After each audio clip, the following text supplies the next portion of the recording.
Hello everyone. So today's topic is common health problems in elderly patient. तो सबसे ज़्यादा common हमें देखने को मिलता है पेशेंट्स में प्रेशर सोर। इसका दूसरा नाम होता है डेक्यूबिटस अल्सर या फिर बेड सोर। तो ये एल्डरली पेशेंट्स में इतने ज़्यादा कॉमन क्यों होते हैं, क्योंकि जो उनकी स्किन होती है वो बहुत ज़्यादा थिन होती है। अब ये जो सन एक्सपोजर होता है उसकी वजह से थिन हो जाती है।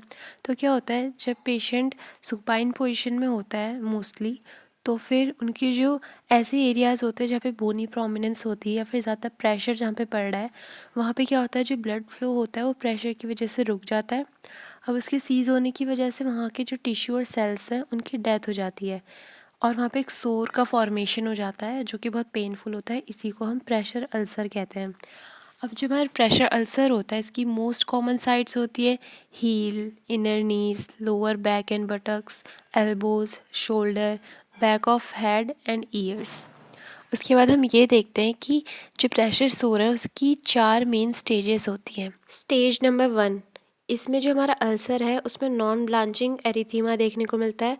अब नॉन ब्लांचिंग एरिथीमा क्या होता है, जब हम अल्सर साइट को प्रेस करेंगे वहाँ पे ऑलरेडी थोड़ी रेडनेस होगी, इसी को एरिथीमा कहते हैं। जब हम वहाँ पे प्रेस करेंगे अपने फिंगर से, उसके बाद जो स्किन है जैसे उसका कॉम्प्लेक्शन था वैसी ही नहीं दिखेगी, जैसे पहले रेड हो रखी थी वैसी ही दिखेगी, मतलब नॉन ब्लांच्ड ही रहेगी वो, और स्किन अभी इंटैक्ट ही है।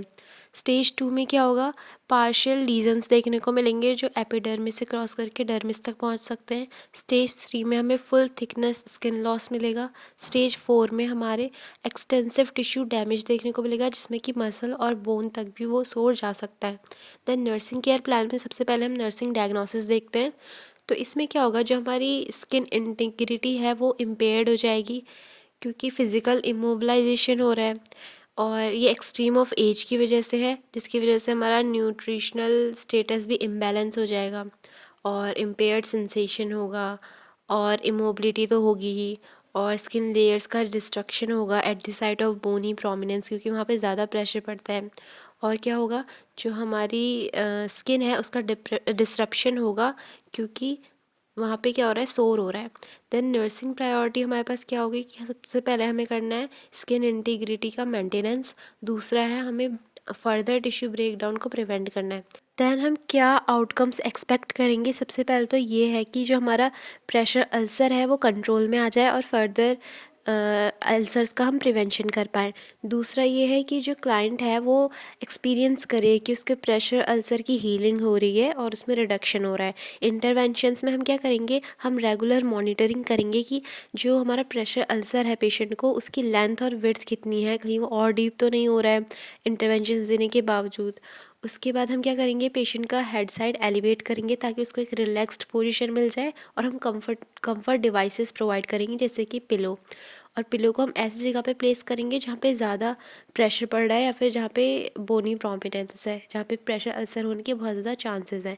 देन हम स्किन को क्लीन एंड ड्राई रखेंगे एंड स्किन केयर को परफॉर्म करेंगे डेली ताकि जो स्किन की इंटीग्रिटी है वो मेंटेन रहे। देन हम पेशेंट्स को ऑल्टरनेटिव प्रेशर मैट्रेस दे सकते हैं जैसे कि एयर मैट्रेस, और पेशेंट को टीच करेंगे कि क्या होती हैं रेंज ऑफ मोशन एक्सरसाइजेस या फिर पैसिव मोशन एक्सरसाइजेस, जिससे कि जो उनकी एक्सट्रीमिटी है वहाँ पे ब्लड सर्कुलेशन होता रहेगा और अल्सर्स बहुत हद तक प्रिवेंट कर सकते हैं हम लोग। नेक्स्ट नर्सिंग डायग्नोसिस हमारे पास है imbalance nutrition less than body requirement related to healing wound. अब जिसको भी प्रेशर अल्सर होता है उसकी मेटाबॉलिज्म बहुत इंक्रीज़ हो जाता है, जिसकी वजह से उसको कैलोरी की बहुत ज़्यादा ज़रूरत है। तो हम लोग ऐसा फूड प्रोवाइड करेंगे पेशेंट को जिसमें कि हाई प्रोटीन है, हाई कार्बोहाइड्रेट है, जैसे कि एग, मीट, पोटैटो, पास्ता, ऐसी चीज़ें। और हम पेशेंट को एक बार में बहुत लार्ज अमाउंट में डाइट नहीं देंगे, स्मॉल एंड फ्रीक्वेंट डाइट्स देंगे। नेक्स्ट नर्सिंग डायग्नोसिस हमारे पास है acute pain related to pressure ulcer.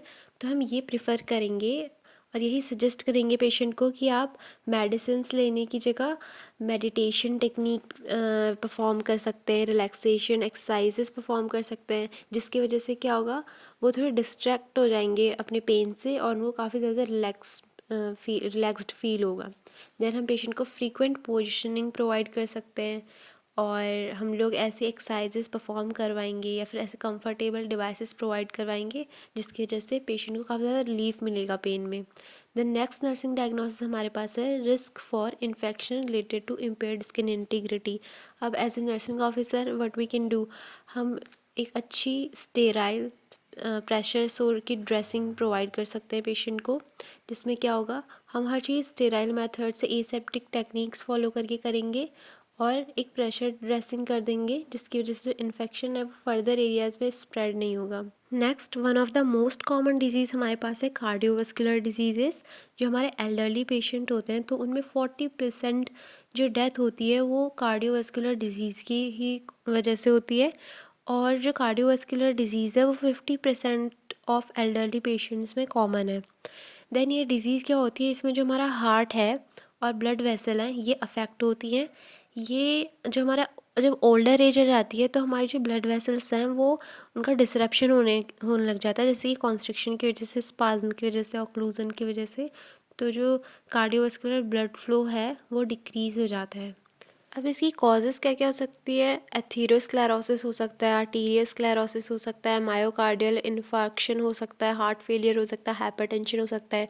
और इसमें हमें क्या साइन एंड सिम्टम्स देखने को मिलते हैं, एंजाइना या फिर chest pain, nausea, dyspnoea, shortness of breath, tachycardia, increased heart rate, rapid weight rapid increase in weight, pain in the abdomen, swelling of legs. ये सारे साइन एंड सिम्टम्स हमें mainly देखने को मिलते हैं।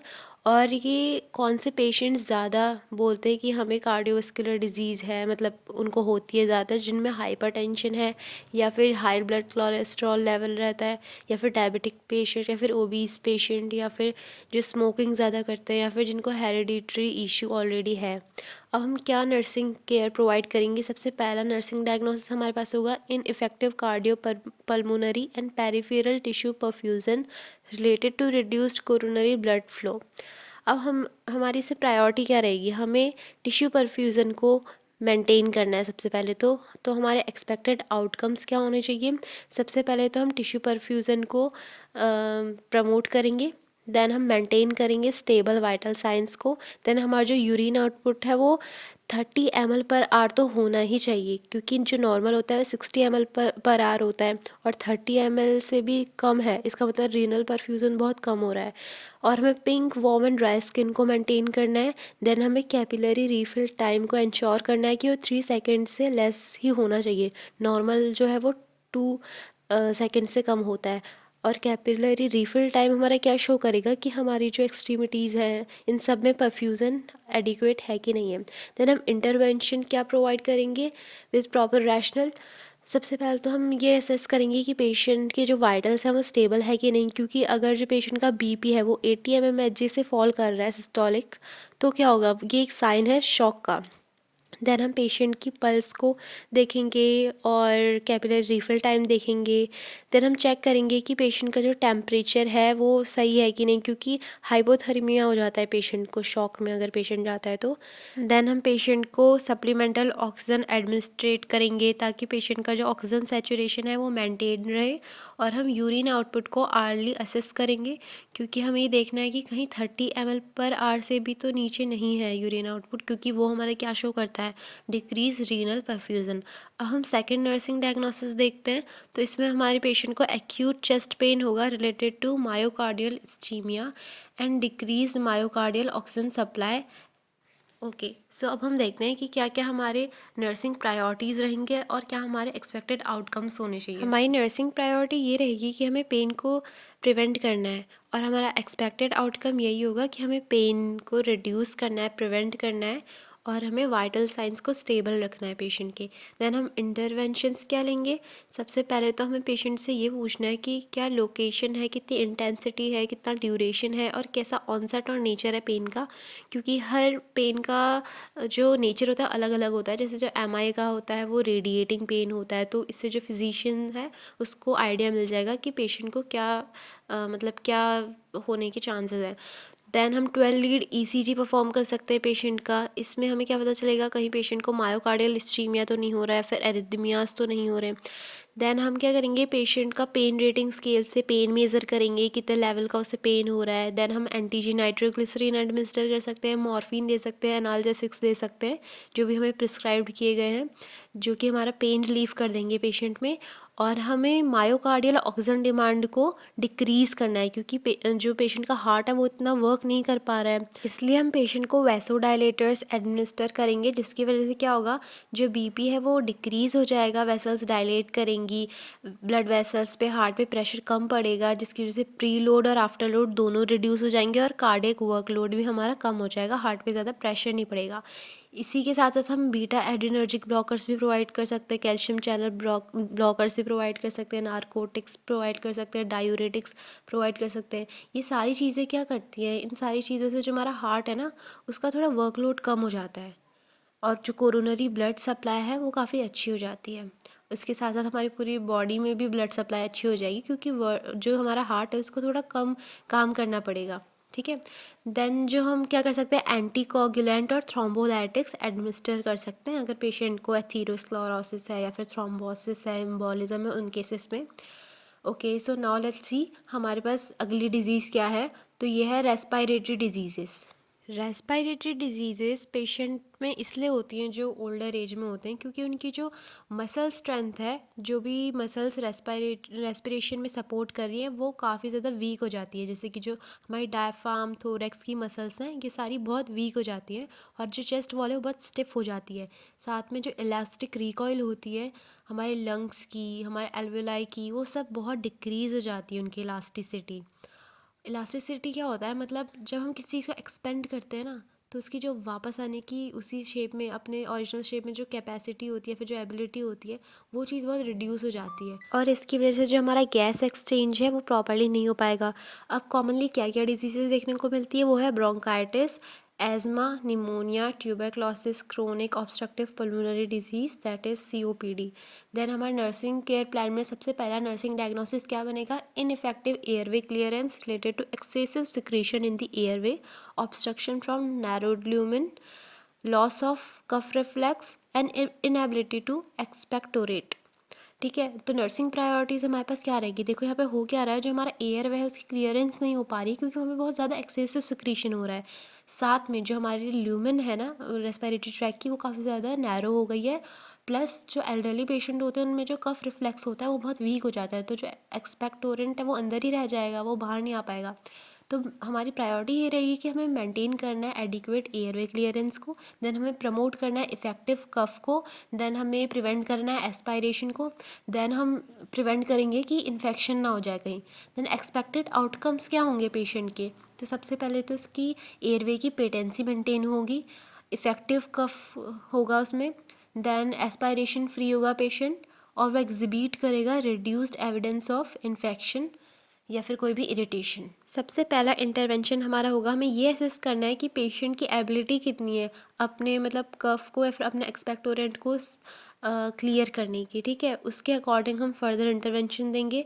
देन हम पेशेंट की पोजीशन को चेंज करते रहेंगे 2 hourly, side to side position देंगे पेशेंट को, और बेड जो हेड साइड है बेड का उसको एलिवेट करेंगे। अब इससे क्या होगा, जो सिक्रीशन होगा ना वो तो निकलेगा ही, साथ साथ में जो हमारे इंस्पायरेशन की डेप्थ है वो बहुत ज़्यादा इंक्रीज़ हो जाएगी as compare to supine position में या फिर प्रोन पोजीशन में।